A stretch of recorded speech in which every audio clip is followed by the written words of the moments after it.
I wanted to make a quick video about the importance of having your launch strategy in addition to the solid technology. There's this misnomer where most people now, when they come up with a startup idea, they think about technology. And that makes sense. Technology scales, technology is high leverage. You can generate a big ROI for software if you write it effectively once, but it's also a high upfront cost. So anyway, people think that if I do the investment and I invest in the technology and I build the technology, then once that's done and it's going to be a fixed cost, then I'll be able to launch it and I'll be successful. The problem with that is two things. One, building the technology is not a one-time cost. Building technology is expensive and it continues to remain expensive over time. The reason it's expensive is because you have to have people. People will spend time writing code. Writing code takes a while. And then even once you ship it, even once you launch it, there's maintenance, there's new features, there's answering questions about the data. There's just all sorts of things that you're going to have to continue to invest in over time. So it really should not be the mindset of once and done cost. It's much more of an ongoing cost over a long period of time. And that's why you see that startups often raise funds from external investors, i.e. venture capitalists and angel investors, because it's just much better at offsetting your personal risk than having to put your cash and your time into this product. So that's kind of the first fallacy, is people think that once I build it, then I will be done, and it's just kind of one-time cost to get the technology built. False. The second big thing, and this is what I was talking about in particular with one of my entrepreneurs, is that they think that once I have the software, then all the users will come. The idea is so brilliant, the idea is so amazing that once it's just out there and it's working, and once I have a certain feature, then my customers will come in droves. And that's just also a big fallacy. If you build it, they will not come. It doesn't mean that your idea is not good. It could be not good, but it doesn't mean that it's inherently not good.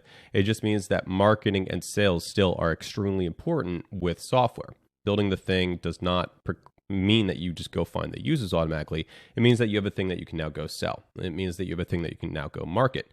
And so one of the things that I see early entrepreneurs often do is they focus all their time, all their attention, all their money, all their resources, all their planning into getting the software launched. And they're thinking about features and how it looks and how it feels and how the customer journey is and all this kind of stuff, which is important. It is important to think about those things. But additionally, it's also important to think about what is your go-to-market strategy. Where are you getting your first users from? How are you reaching out to them? What are you telling them? What resonates with them? Why should they even sign up? Why should they come back? Why should they give you money? You need to think about all these questions. And ideally, you're doing work while you're building out your MVP. You're doing the work to make sure that you can have that successful launch. So this might mean you're building lists of friends who might be users. You might be building lists of influencers that that you could reach out to, whether on a small scale or a large scale. You could be finding press people that you want to reach out to and kind of try to do some press releases or some local publications. You can start with your own small city, town, neighborhood. You might have posts drafted that you're going to publish for the first 15 days or first 150 days on your personal social media accounts. So on LinkedIn, on Facebook, on Twitter, on all of it. So these are all strategies that you can deploy. And you don't need to start doing them once you've built the product and once it's live.